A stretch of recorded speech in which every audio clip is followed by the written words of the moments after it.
विद्यार्थियों, पिछली 2 कक्षाओं में हमने चर्चा की कि वर्ण व्यवस्था क्या है और मेरा विशेष तौर पर इस बात पर बल रहा कि अमूमन जो हम सभी मानते आते हैं कि वर्ण व्यवस्था और जाति व्यवस्था एक है, उसके अंतर को हम समझ पाएँ। और उसके बाद हमने चर्चा की कि वर्ण व्यवस्था क्यों उस काल विशेष में इतना महत्व रखती थी जो आज नहीं रखती है। और वर्ण व्यवस्था को समझाने के लिए, आपको एक बेहतर दृष्टिकोण प्रदान करने के लिए मैंने मानव शरीर का उदाहरण समाज के समतुल्य देने की भी चेष्टा की कि आप एक मानव शरीर को समाज के मापदंडों के अनुसार देख सकें और ये समझने की चेष्टा करें कि जिस प्रकार शरीर का अगर एक अंग भी सही तरीके से कार्य नहीं करेगा तो समाज न शरीर सुव्यवस्थित तौर पर नहीं चल सकता। उसी प्रकार से समाज में भी अगर समाज का प्रत्येक अंग व्यवस्थित और सुचारू रूप से कार्य नहीं करेगा तो समाज भी ना तो उन्नति के रास्ते पर अग्रसर हो सकता और ना ही वहाँ पर शांति व्याप्त रह सकती है। और ये सहज कल्पनीय है कि जिस समाज में शांति व्याप्त नहीं है वहाँ हम उन्नति की कल्पना नहीं कर सकते।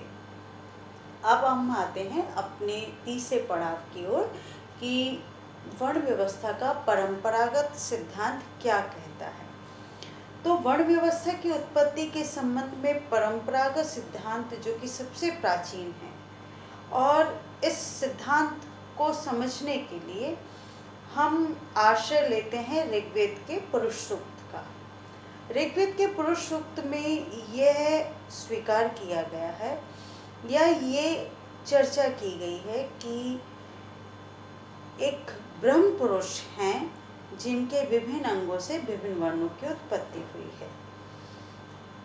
इस ऋग्वेद के पुरुष सूक्त में ये बात कही गई है कि मुख से ब्राह्मणों की उत्पत्ति हुई, बाहु से अर्थात आपकी जो बाहें हैं उनसे क्षत्रियों की उत्पत्ति हुई, जंघा से वैश्यों की उत्पत्ति हुई और पदों से शूद्रों की उत्पत्ति हुई। अच्छा, चलिए हम यहाँ पर अल्प विराम देते हैं।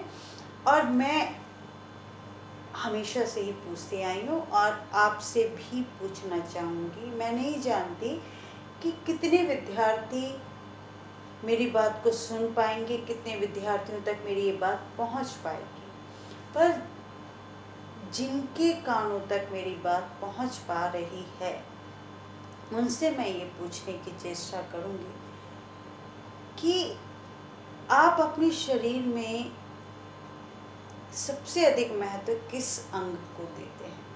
मैंने विगत इतने वर्षों में ये प्रश्न अपने हर विद्यार्थी से पूछा जिन्हें मैंने वर्ण व्यवस्था को समझाया, और मुझे मेरे याद में, मेरे ध्यान में ऐसा एक भी विद्यार्थी नहीं आता उन सैकड़ों विद्यार्थियों की संख्या में जो ये कहे कि मेरे लिए मेरा मुख बहुत महत्वपूर्ण है और मेरा पद अर्थात मेरा पाँव महत्वपूर्ण नहीं है, या मेरे लिए मेरा हाथ महत्वपूर्ण है और मेरी जंघाएं महत्वपूर्ण नहीं है। सभी विद्यार्थी तत्परता से ये कहते हैं कि हमारे लिए शरीर का हर अंग महत्वपूर्ण है। जितना हम महत्व हमारे लिए हमारे मुख का है और उतना ही महत्व हमारे लिए हमारे पद का है।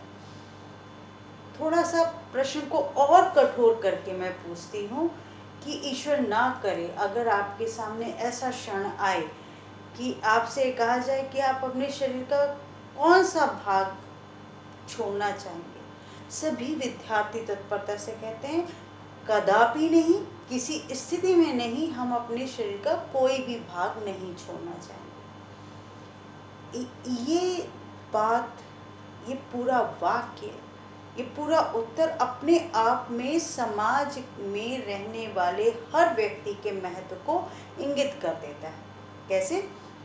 जैसे लगातार मैं आपसे कहते आ रही हूँ कि कल्पना कीजिए कि जो आपका शरीर है, जो मानव शरीर है, वो कहीं ना कहीं समाज के समतुल्य है।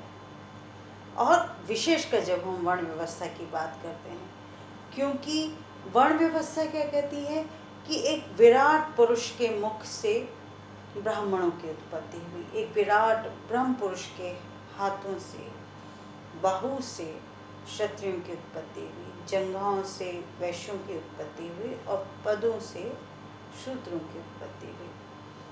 तो इसका क्या तात्पर्य हुआ? क्या शूद्र हीन है और ब्राह्मण श्रेष्ठ हैं? ना, अगर हम ये समझ रहे हैं तो हम बहुत बहुत गलत हैं। मैं पुनः दोहराती हूँ, कोई श्रेष्ठ और कोई हीन नहीं है। आपके शरीर में, मानव शरीर में, क्या आप किसी को श्रेष्ठ घोषित कर सकते हैं या किसी को हीन घोषित कर सकते हैं? नहीं ना। उसी प्रकार समाज में भी श्रेष्ठता और हीनता का भाव तो बहुत बाद में आया, और वो क्यों आया, किस लिए आया, वो एक लंबी चर्चा का विषय है। और जब आप अपनी उत्तरोत्तर आगे की कक्षाओं में जाएंगे तो शायद आप समझ पाएंगे कि क्यों और किस तरीके से ये घटनाएं घटित हुई, किस तरीके से ये श्रेष्ठता, नीमता और हीनता का भाव आया। लेकिन जब वर्ण व्यवस्था बनी तब ये भाव कदापि नहीं था। जब वर्ण व्यवस्था का निर्माण हुआ तो ऐसी सोच कहीं पर भी नहीं थी कि किसी वर्ण को श्रेष्ठ घोषित किया जाए और किसी वर्ण को निम्न घोषित किया जाए। बस स्वाभाविक तौर पर क्योंकि हमारे शरीर में सर्वप्रथम स्थान मुख का आता है, इसलिए वहाँ पर भी सर्वप्रथम स्थान ब्राह्मण को दिया गया, इससे अधिक कुछ भी नहीं। तो जिस प्रकार से ये बात ऋग्वेद के पुरुष सूक्त में कही गई कि मुख से ब्राह्मणों की उत्पत्ति हुई, तो स्वाभाविक तौर पे मुख का कार्य क्या है? बोलना। अब सिर्फ हम यूं ही बोलते रहते हैं या कुछ उद्देश्य के साथ बोलते हैं? तो स्वाभाविक तौर पर हमारे बोलने का कार्य किसी न किसी उद्देश्य के साथ जुड़ा हुआ है। तो तत्कालीन समय में वेदों का पठन पाठन करना, मंत्रों का उच्चारण करना, ये सारे कार्य मुख से किए जाने वाले कार्य माने गए, और ये माना गया कि जो इन कार्यों को संपादित करेगा वो ब्राह्मण वर्ण का माना जाएगा, स्वीकार किया जाएगा। उसके पश्चात क्योंकि बाहु, हमारी जो बाहें हैं, वो शक्ति का द्योतक हैं, ताकत का द्योतक हैं, अतः ये माना गया कि जो ताकत का काम करेगा, जो शक्ति का काम करेगा, जो मानव जाति की रक्षा का कार्य करेगा, वो क्षत्रिय कहलाएगा। अब वैश्य वर्ण की उत्पत्ति कहाँ से मानी गई? जंघाओं से, और इसका कारण उनका व्यापार और वाणिज्य रहा, क्योंकि व्यापार और वाणिज्य भी उतना ही महत्वपूर्ण है जितना कि समाज का दूसरा कार्य। अब आते हैं हम पद, पाँव पर। उसकी उत्पत्ति का जो सोर्स माना गया, स्रोत माना गया, वो माना गया कि पदों से शूद्रों की उत्पत्ति हुई। अब शूद्रों का कार्य का क्या माना गया? वो सेवा कार्य माना गया कि जो तीनों वर्णों की सेवा करे वो शूद्र कहलाएंगे। तो क्या यहाँ श्रेष्ठता और हीनता का भाव रहा? नहीं। ये क्यों नहीं रहा, इसके संबंध में मैं आपसे आगे की कक्षाओं में चर्चा करूँगी। और विद्यार्थियों, अगर आपको कहीं पर भी किसी भी तरीके से कुछ भी समझने में दिक्कत आ रही है तो आप कमेंट बॉक्स में अपनी टिप्पणियाँ डाल सकते हैं। मैं कोशिश करूँगी कि आपकी जिज्ञासाओं को शांत कर सकूं और आपके प्रश्नों का उत्तर दे सकूं। धन्यवाद।